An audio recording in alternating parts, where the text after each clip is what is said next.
जब सुने के होई भोजपुरी गाना, बस बजे के चाही गाना। तोहरा से दूर होके कबले रहाब जी, चल गईला छोड़ के तू हमके आराब जी। पानी पिया बुआ सरकी रहनी तब बुझी हम याद करतानी। तो दिल्ली लेके मेरा ये दिल्ली ले लो ले लो। पबजी के गेम बन गई हूँ राजा जी आगे खेलो।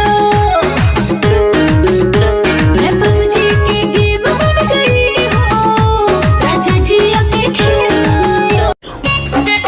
जब से जान ली हनी पिया मान ली हनी, संगे जिंदगी बिताइब हम तो ठान ली हनी। बाबू बोलो न तोहर का विचार है।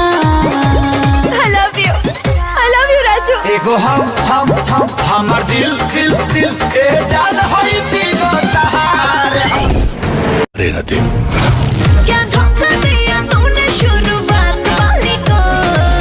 1 मिनट सोचने दो क्या क्या हुआ था। जब भी पटना वाली ने मुझे छोड़ा, हटा जा गुजरात वाली को। जब से जान ली हनी पिया मान ली हनी, संगे जिंदगी बिताइब हम तो ठान ली हनी। बाबू बोलो न तोहर का विचार है।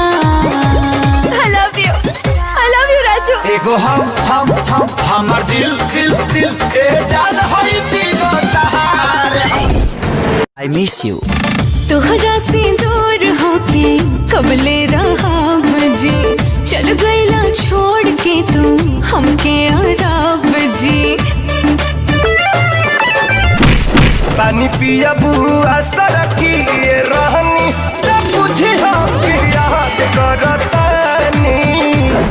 रे न दे क्या धोखा दिया तूने शुरुआत वाली को। 1 मिनट सोचने दो क्या क्या हुआ था। जब भी पटना वाली ने मुझे छोड़ा, हटा जा गुजरात वाली को। तो दिल्ली लेके मेरा ये दिल्ली ले लो ले लो। पबजी के गेम बन गई हूँ राजा जी आगे खेलो। पबजी के गेम बन गई हूँ राजा जी आगे खेलो। I miss you। तोहरा से दूर होके कबले रहाब जी, चल गईला छोड़ के तू हमके आराब जी। पानी पिया बुआ सरकी रहनी तब बुझी हम याद करतानी।